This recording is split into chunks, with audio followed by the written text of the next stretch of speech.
여러분 안녕하십니까? 뉴스온 시작합니다. 여수산단 내 하나솔루션 TDI 공장에서 유독가스가 누출됐습니다.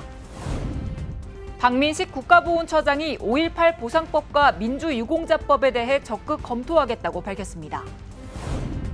마포구가 서울 반려견 순찰대 발대식을 개최했습니다. 횡성군이 군용비행장 소음 피해 주민에게 보상금을 지급합니다. 민선 8기 광주시 첫 추경 예산안이 의회를 통과했습니다.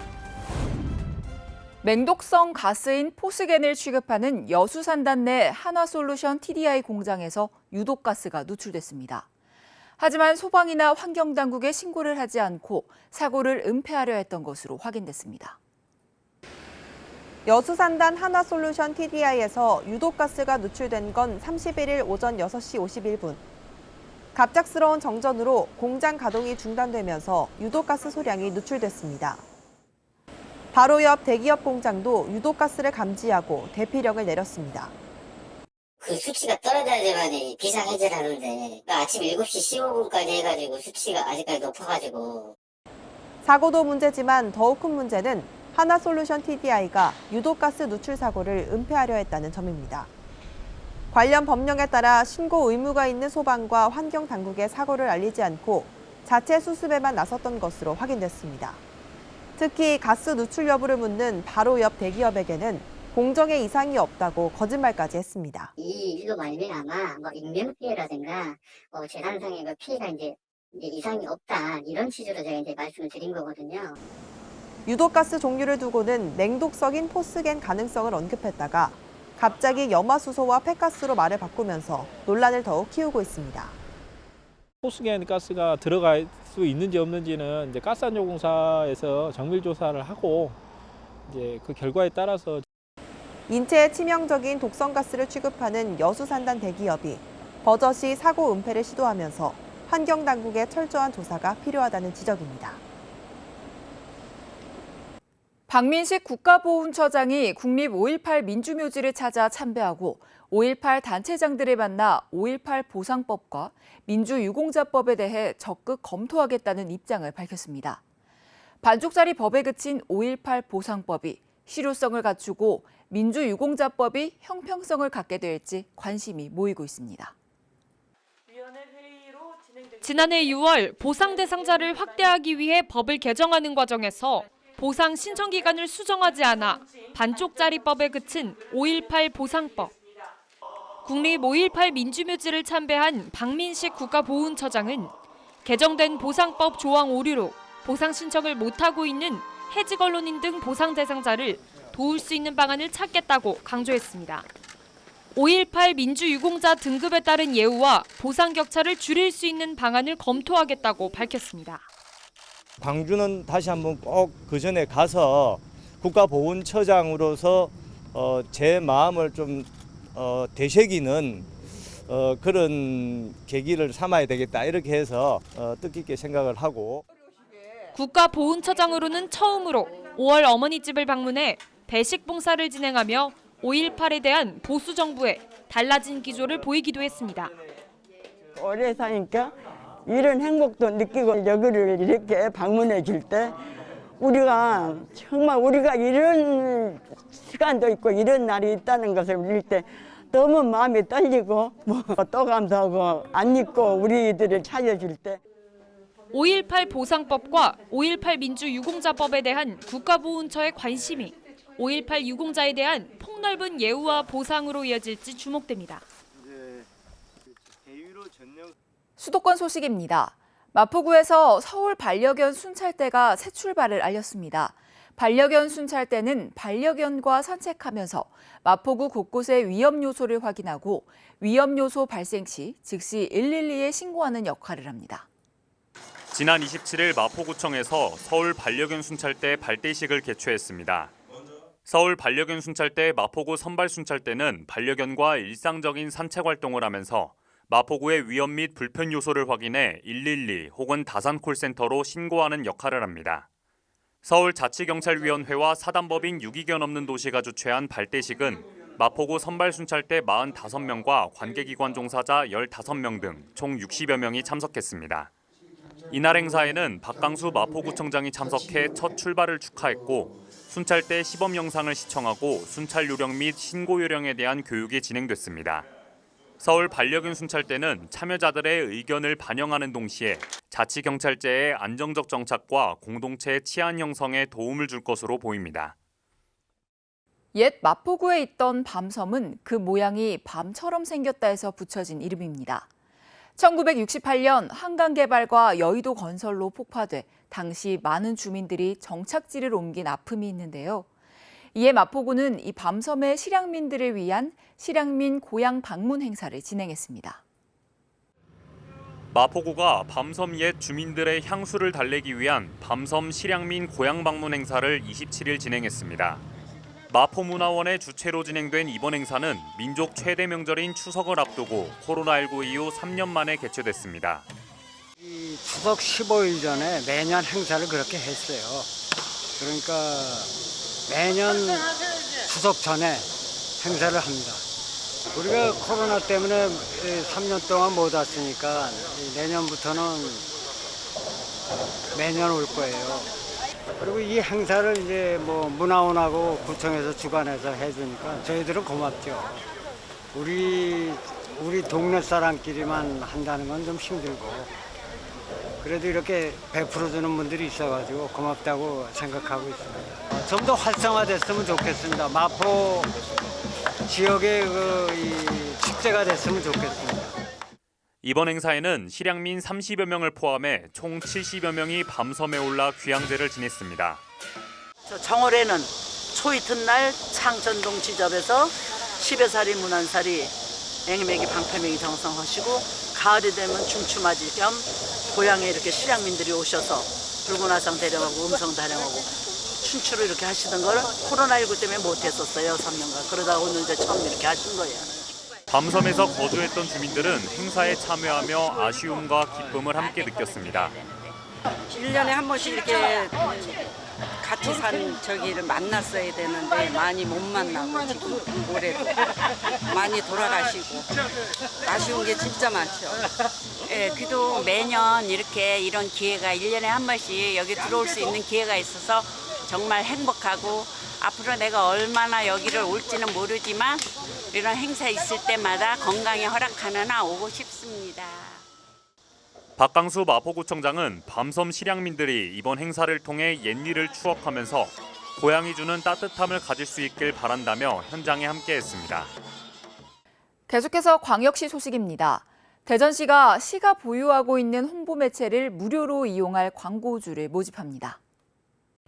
대전시가 15여 홍보 매체를 2023년 1월부터 6개월간 무료로 이용할 민간업체를 공개 모집합니다. 15여 홍보 매체는 대형 홍보판, 도시철도 광고판, 버스 정류장 안내 단말기 등 총 1,164면으로 선정업체의 홍보 디자인은 대전대학교, 한밭대학교 디자인 관련 학과 교수와 학생들의 재능 기부 등으로 제작되며 업체 자체 기획 보유 디자인도 사용할 수 있습니다.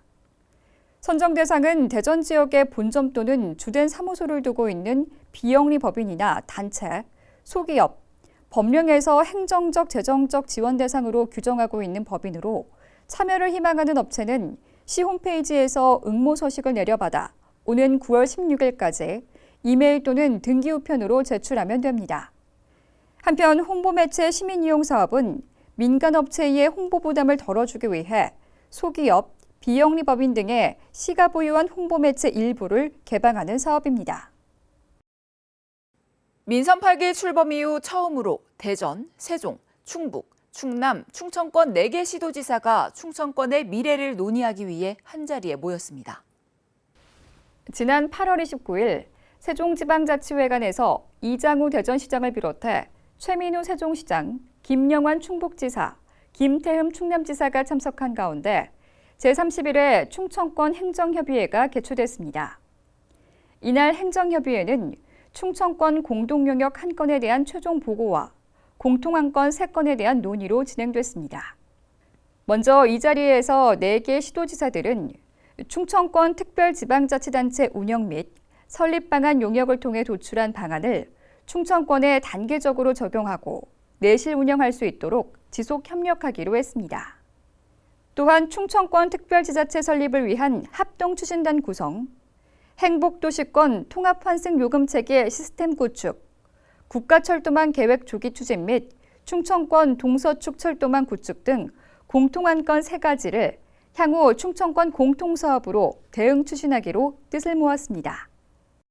대구시가 지역산업 분야별 디지털 융합 혁신 가속화로 국가 디지털 경쟁력 제고 이행과 관련해 업무 협약을 체결하고 디지털 혁신 비전 선포식을 열었습니다. 과학기술정보통신부와 대구시가 국정과제인 지역산업 분야별 디지털 융합 혁신 가속화로 국가 디지털 경쟁력 제고 이행과 관련해 업무 협약을 체결하고 디지털 혁신 비전 선포식을 열었습니다. 31일 열린 협약식은 국정과제와 더불어 대통령의 대구 지역 공약인 미래 디지털 데이터 산업 거점도시 조성을 뒷받침하기 위한 대구시 협력 사업을 효과적으로 추진하기 위해 마련됐습니다. 과기정통부와 대구시는 디지털 경제의 핵심 기술인 인공지능, 빅데이터, 블록체인을 기반으로 인공지능 관련 예타 사업 기획을 추진해 대구 디지털 혁신을 위한 협력을 강화하기로 했습니다. 대구시는 대구 디지털 혁신진흥원을 중심으로 2조 2천억 원 규모의 8대 프로젝트를 계획 중이며 과기정통부는 정보통신산업진흥원의 컨설팅으로 예비 타당성 조사 등을 지원할 예정입니다. 강원도 소식입니다. 평창군은 평창군청 대회의실에서 평창군 도시경관 기록 및 관리 시스템 구축 용역 최종 보고회를 개최했습니다. 최종 보고회는 평창군수 등 관계자 30여 명이 참석한 가운데 강원연구원 추용욱 박사와 DQ 장석현 이사의 도시경관 기록 및 관리 시스템 구축 경과보고, 평창군 도시경관 포털 오픈, 도시경관 사진 및 영상 전시회 등으로 진행됐습니다. 본 최종 보고회 이후 도시경관 기록화 사업 보고서를 비롯하여 자연, 시가지 관광지, 특정 경관, 생활유산 경관 등의 모습을 담은 평창군 도시경관 사진집과 미니 앨범이 제작될 계획입니다. 특히 드론 및 항공 촬영을 통해 다양한 경관을 사실적으로 기록한 화보 및 관련 영상 자료들은 9월경 평창군 도시경관 포털을 통해 공개할 예정입니다. 평창군은 전국 군 단위 최초로 평창군 도시경관 기록 및 관리 시스템을 성공적으로 구축하게 되어 자랑스럽고, 이를 통해 평창군을 대내외에 널리 알려 도시 인지도 향상과 경쟁력 확보에 최선을 다하겠다고 말했습니다. 횡성군이 군용 비행장 소음 피해 보상금을 신청한 주민을 대상으로 1차 보상금 지급에 들어갔습니다. 횡성군은 군용 비행장 군 자격장의 소음 방지와 피해 보상에 관한 법률이 시행됨에 따라 시행일로부터 2021년 12월 31일까지 횡성군 소음 대책 지역 내 주소지를 둔 주민에게 올해 1월부터 2월까지 피해 보상금 지급 신청을 받았는데요. 5월 보상금 결정 통지 후에 이의 신청이 없는 3만여 건에 대해 약 47억 3천만 원의 보상금을 지급합니다. 이의 신청 후 확인된 소음 피해자에 대한 보상금은 오는 10월에 지급할 계획이며, 올해 2020년도, 2021년도 소음 피해 보상금을 신청하지 못한 주민들은 내년에 소급하여 신청할 수 있습니다. 이어서 충청도 소식입니다. 충북도가 2022년 행복마을 사업 1단계 추진마을 19곳을 대상으로 2단계 행복마을 선정을 위한 평가를 실시합니다. 행복마을 사업은 현재까지 총 161개 마을이 참여해 약 562억 원의 예산을 지원받는 등 매년 큰 호응을 얻고 있습니다. 올해 2단계 행복마을 선정은 현장평가와 발표평가 총 2번의 평가를 거쳐 결정되며, 현장평가는 사업 추진 노력과 2단계 사업 추진 의지 등을 중점적으로 평가할 방침입니다. 발표평가는 10월 중에 추진될 예정이며, 축하 공연도 함께 진행해 주민화합과 축제회장을 마련할 계획입니다. 충북도가 복지 사각지대 위기 가구를 보다 선제적으로 발굴해 지원하고자 복지 안전망 강화 대책을 마련했습니다. 도는 고위험 가구 발생 시 직접 방문 상담을 통해 지원 가능한 서비스를 즉각적으로 연계할 계획입니다. 또한 의료기관에서 위기 가구를 발견한 즉시 읍면동에 신고하는 체계를 강화할 예정입니다.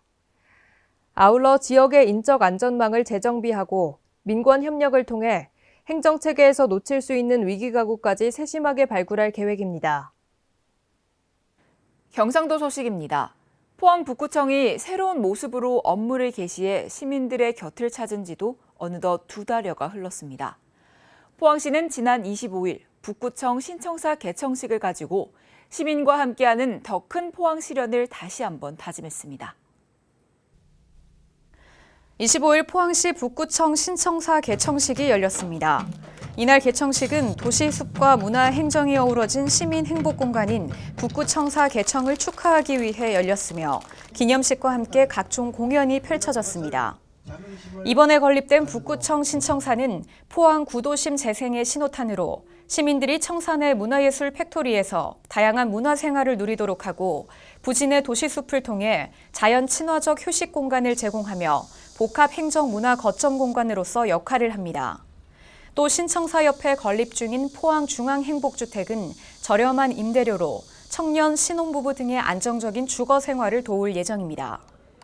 한편 구 북구청사 자리에 건립되는 청년 창업 플랫폼 청소년 문화의 집은 청년 창업 허브로 자리 잡아 구도심 일대를 활기찬 공간으로 변화시킬 것으로 기대됩니다. 포항시가 ESG 스타트업 허브 비전 선포식을 개최했습니다. 지난 26일 ESG 스타트업 허브 비전 선포식이 개최됐습니다. 이번 비전 선포식은 포항의 ESG 글로벌 창업 생태계를 조성하기 위한 첫 걸음으로 포항시가 지방대학과의 협력을 통해 지방 소멸 위기를 자체적으로 극복하기 위한 선도 사업의 일환입니다. 비전 선포식에서는 ESG 창업센터 건립 계획을 중심으로 하는 한동대학교의 비전 발표가 있었으며 글로벌 투자사와 운용사, 스타트업의 발표 및 토론이 진행돼 ESG 스타트업의 비전에 대한 아이디어를 공유했습니다. 한동대학교 내에 들어서는 ESG 창업센터는 내년 12월 완공을 목표로 하며 포항을 기반으로 하는 ESG 스타트업이 입주해 창업 교육 및 멘토링 등의 지원을 받아 안정적으로 사업을 추진할 수 있게 됩니다. 포항시는 창업하기 좋은 ESG 글로벌 혁신 도시를 위해 아낌없는 투자와 지원을 할 방침입니다. 광주 전남 소식입니다. 민선 8기 광주시 첫 추경 예산안이 우여곡절 끝에 의회를 통과했습니다. 광주시와 시의회가 수차례 서로에 대한 아쉬움을 표현하면서 앞으로 남은 민선 8기의 갈등 봉합을 과제로 남겼습니다. 광주광역시의회가 2022년 광주시 추가경정 예산안 7조 7,461억 원을 의결했습니다.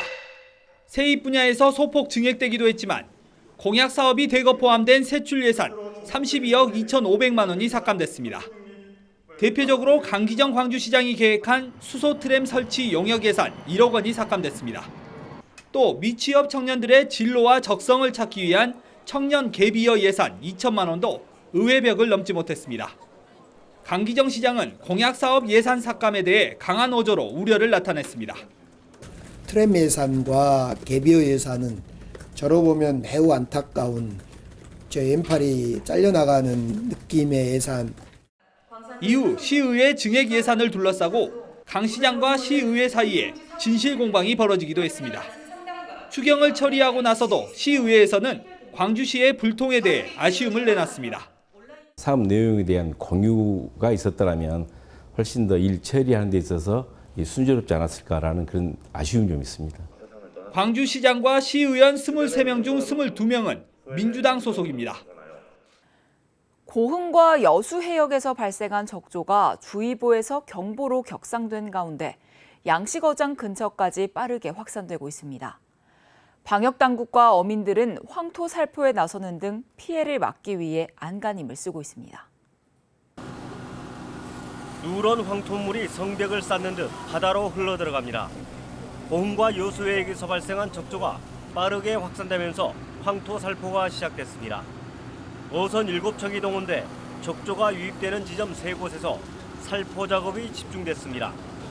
적조띠가 양식장 가까이 접근하면서 선제 대응에 나선 겁니다. 그래서 농도가 높은 그 적조셀이 이쪽으로 유입하지 못하도록 하기 위해서 저희들이 이 양쪽을 지금 막고 있는 그런 상태입니다. 현재 적조는 여수 자봉도 인근 양식어장 7km까지 접근한 것으로 확인됐습니다. 해당 해역에서는 적조 생물이 빠르게 증식해 적조주의보는 경보로 격상됐습니다. 바닷물 유속이 늦어지는 시기와 맞물려 적조는 더 악화될 것으로 예상됩니다. 양식어민들은 피해가 나지 않을까 발을 동동 구르고 있습니다. 지자체하고 긴밀한 어민들하고 또 관계를 가져가지고 뭐 연락을 또 취하는 대로 빨리 움직일 수 있도록 마음적인 준비는 다 갖추고 있습니다. 전남도와 지자체는 적조 예찰 활동을 강화하는 한편 기동 대응반을 구성해 방제 활동에 나서고 있습니다. 전남도가 확보한 내년도 국비는 8조 2천억 원대로 지난해보다 조금 줄었습니다. 다만 전남도는 신규 사업이 많이 반영돼 의미가 있다고 평가했습니다. 전남도가 확보한 내년도 정부 예산은 8조 2,030억 원. 지난해 국회에서 확정된 전남도 올해 예산 8조 3,914억 원보다 3.2% 줄어든 수치입니다. 전남도는 국가 SOC 예산이 크게 감축되면서 불가피했다고 해명했습니다. 하지만 2년 연속 8조 원을 넘었고 지역 신규 전략 사업도 다수가 반영돼 의미가 크다고 평가했습니다. 산업혁신의 중심에 서겠다라는 블루 이코노미 도정 목표를 가지고 있습니다. 그에 맞추어서 의미 있는 신규 사업들이 많이 반영됐습니다. 하지만 내년도 정부 예산이 639조 원으로 올해보다 5.2%나 늘어났습니다. 이 점을 고려하면 전남의 국비 확보 감소는 아쉬운 대목입니다. 지역 현안 사업으로 꼽히는 한전에너지공대와 경전선 사업, 호남 고속철 사업비가 대폭 삭감되기도 했습니다. 때문에 사업 추진에 차질이 빚어지는 것 아니냐는 우려를 낳고 있습니다. 전남도는 국회 예산 심의 과정에서 미반영되거나 삭감된 예산을 추가 확보하겠다고 밝혔습니다. 노인들을 상대로 먼 친척이라고 속여 돈을 갈취하던 보이스피싱이 한때 유행했었는데요. 보이스피싱처럼 전화가 아니라 직접 노인들을 찾아다니며 친인척을 사칭해 현금을 가로채는 사건이 벌어졌습니다. 시골 인심을 악용한 건데 피해 없도록 각별히 주의하셔야겠습니다. 무안군에 사는 90대 정모 할머니. 지난달 28일 나이가 지긋한 남성이 반가운 기색을 하며 정 씨의 집을 방문했습니다. 이 남성은 자신을 먼 친척 조카라고 소개하더니 얼마 전 결혼식에서 뵙지 않았냐며 너스레를 떨었습니다. 해당 남성은 근처 면사무소에 발령받아 이사를 하던 중이었다며 인부에게 줄 현금이 없어 돈을 잠시 빌려달라고 요구했습니다. 나 결혼할 때도 오고 그랬는데 모르겠냐고 해서 나는 모르겠다고 했는데 지가 여기 면사무소에다 취직을 했는데 돈을 좀 저녁에 오후에 와서 갚아주마고 몇 푼 덜하게. 엉겁결에 건넨 60만 원. 돈을 금방 갚겠다던 남성은 종적을 감추고 사라졌습니다. 피해자는 정 씨뿐만이 아니었습니다. 무안군에 사는 또 다른 피해자 김 씨 역시 같은 수법으로 20만 원을 이 남성에게 건넸습니다. 나보다가 건강하냐고 물어보고 뭐도 그러고 하더라고. 그 조카더라고. 그러고 해서 돈 20만 원 줬대. 그리고 가게. 마을 노인들의 신고를 받은 경찰은 목포의 한 숙박업소에서 피의자 67살 남성 A씨를 붙잡았습니다. 경찰 조사 결과 A씨는 수십 차례 같은 범행을 저질러 지난해 말 교도소에서 출소한 것으로 드러났습니다. 정부가 지출 구조 조정에 나선 가운데 광주의 내년 국비 지원 예산은 지난해에 이어 또다시 3조 원을 넘기며 선방했다는 평가를 받고 있습니다. 특히 인공지능과 반도체 등 미래 먹거리 사업이 신규로 반영되며 미래 먹거리 산업의 기대감이 모아지고 있습니다. 2023년 정부 예산안에 광주 지역 현안 사업으로 국비 3조 2,397억 원이 반영됐습니다. 사상 첫 3조 원 시대를 열었던 지난해 정부 예산안보다 940억 원, 3.0% 증가한 금액입니다. 특히 반도체와 인공지능 관련 사업 4건에 예산 123억 원이 신규로 반영되며 반도체 특화단지와 인공지능 산업 기틀을 마련했습니다. 문화사업과 관련해서도 3건의 신규 사업에 42억 원이 국비 지원을 받게 됐습니다. 광주시는 이번 국비 확보에 따라 민선 8기 광주 공약 사업도 탄력을 받을 것으로 기대했습니다. 향후 우리 지역의 먹거리가 될 신산업 육성을 위한 기반을 안정적으로 조성해 나갈 수 있게 되었습니다. 광주도시철도 2호선 예산은 2, 3단계 구간 사업비 증액 협상이 진행 중인 가운데 1단계 사업비 1,840여억 원이 반영됐습니다. 지역화폐인 상생카드는 전국적으로 예산이 전부 삭감되면서 내년부터는 광주시 예산만으로 사업을 진행해야 합니다. 여수시가 지역경제 활성화와 민생 안정을 위한 전시민 일상회복 지원금을 지급합니다. 지급 대상은 2022년 7월 1일 0시를 기준으로 여수시에 주소를 두고 있는 시민과 체류지를 둔 영주권자, 결혼 이민자이며 지급 금액은 1인당 30만 원입니다. 지급 기간은 8월 29일부터 9월 23일까지이며 주소지 읍면동 주민센터를 방문하면 여수사랑 상품권이나 선불카드로 즉시 지급받으실 수 있습니다. 여수시 웅천 예울마루 앞 야외 무대에서 선소대교 준공식과 경관조명 점등식이 개최됐습니다. 총 사업비 713억 원이 투입된 선소대교는 지난 2018년 7월 착공해 4년간의 공사 끝에 준공하게 됐습니다.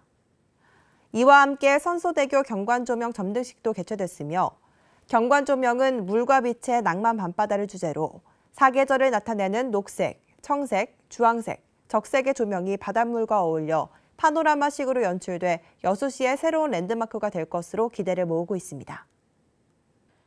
일교차가 큰 요즘 같은 날씨엔 제철 음식을 챙겨 먹는 것이 면역력 향상에 좋습니다.